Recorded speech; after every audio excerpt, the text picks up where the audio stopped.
Moyo mtakatifu wa Yesu, ufalme wako ufike. Ufalme wako ufike. Leo ama kwa mwaka huu wa jubilei ni miaka pia 350, miongo 3.5 tangia yeye kumjia mmoja wa watumishi wake akiwaeleza kwamba mimi kwa moyo wangu nilioutoa, basi naendelea kwa huruma huo kuweza kuwafikia wote katika ulimwengu. Leo hii nchi ya Ireland kadhalika kwa miaka 153 tangia wajiweke chini ya ulinzi wa moyo mtakatifu, leo wanarudi katika tafakari kuu wakijiuliza ni wapi tumekosea. Lakini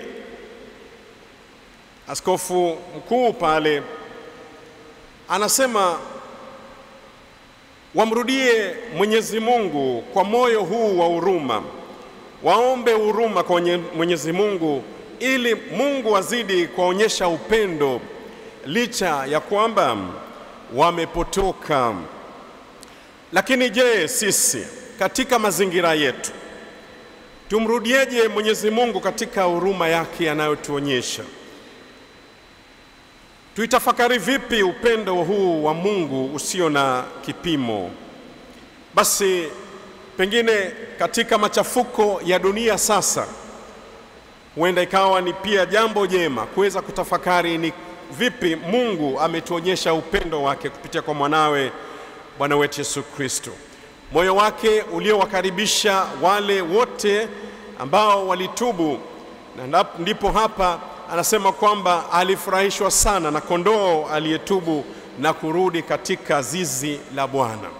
Alifurahishwa sana na yule aliyejitafakari na kujirudi na kusema narudi kwa himaya ya Mungu ya baba yangu. Sisi sote kama wakosefu, Mungu anaturudisha kwa huruma yake na kwa upendo mkuu ili tuweze kutafakari makuu aliyotutendea na anayoendelea kututendea. Huruma ya Mwenyezi Mungu ikaturudishe moyo wa upendo wa Mungu Baba kupitia kwa Utatu Mtakatifu, ukatupe tena neema ya kuishi katika himaya hii. Dunia imechafuka. Dunia inahitaji ukarabati wa moyo huu mtakatifu wa Yesu. Machafuko haya yapo pembeni mwetu, lakini basi tumrudie Mungu kwa kuweza kuomba msamaha, kujirudi na kutafuta upendo mkuu wa Mungu. Mwenyezi Mungu basi alichokianzisha ndani ya kila mmoja wetu katika uzuri akirejeshe tena, ili tuwe ndugu kwa ndugu zetu, jamaa kwa jamaa zetu, marafiki kwa marafiki zetu, wadui uangamizwe na upendo huu wa Mungu, ili tena tuone utukufu wa Mungu kwa viumbe vyake.